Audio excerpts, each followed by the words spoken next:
અંબાલાલ પટેલે ખોટી આગાહી સાથે જાથા જયંત પાંડ્યાએ ખેડૂતોને નુકસાન થતું હોવાનો આક્ષેપ કર્યો છે. ગુજરાતમાં સોમવારથી અનિશ્ચિત સ્થિતિ વચ્ચે વરસાદની આગાહીને લઈને નવો વિવાદ ઊભો થયો છે. વૈજ્ઞાનિક જાથાના પ્રમુખ જયંત પાંડ્યાએ વરસાદનો રસ્તો કરનારો સામે કડક વલણ અપનાવવા ખોટી આગાહીઓ કરનારો સામે કાનૂની કાર્યવાહી કરવાની માંગ ઉઠાવી છે. બીજી તરફમાં નિવેદન બાદ જાણીતા હવામાન આગાહીકાર અંબાલાલ પટેલે હવામાન અંગે આગાહી બંધ કરવાની જાહેર કરતા સમગ્ર રાજ્યમાં ચર્ચાનો વિષય બન્યો છે. જ્યારે જયંત પાંડ્યાએ આક્ષેપ કર્યો છે કે વરસાદ અંગેની વૈજ્ઞાનિક આધાર પર કરવામાં આવતી આગાહીઓના કારણે ખેડૂતોને સીધું આર્થિક નુકસાન થઈ રહ્યું છે. બીજી તરફ અંબાલાલ પટેલે જણાવ્યું છે કે તેઓ વર્ષોથી ખેડૂતોનું હિતમ અને નિશ્ચય રીતે આગાહી કરતા હતા છે અને જે તેથી આગાહીકારો વિવાદમાં સર્જાયો હોય તો તેઓથી હવે આગાહી કરવાનું બંધ કરશે. વૈજ્ઞાનિક જાથાના પ્રમુખ જયંત પાંડ્યાએ જણાવ્યું છે કે રાજ્યના આશરે 60 તાલુકાઓમાં હજુ પણ પૂરતો વરસાદ થતો નથી. જ્યારે વિવિધ આગાહીકારોએ ભારે વરસાદની આગાહી કરી અને ત્યાં જણાવ્યું આગાહીકાર વાસ્તવિક સ્થિતિ સાથે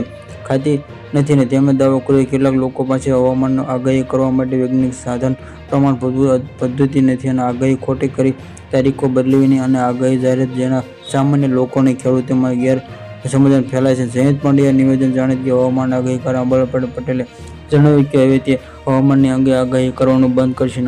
અંબાલાલ પટેલ જે અંબાલાલ પટેલ સરકારની ખાનગી સંસ્થામાં જે જોડાયેલા ખેડૂતોને સામાન્ય લોકોના હિતમાં જે અનુભવમાં હતા એ અંગે માહિતી આપ્યા બાદ જે તેની આવેલા જે હોવાના કારણે જે કોઈ પણ મુશ્કેલી સર્જાતી હોય તે આવી આગાહી કરવાનું માન્યતા હવામાન જાહેરાત કરવાનું બંધ કરી નિર્ણય લઈ રહ્યા છે.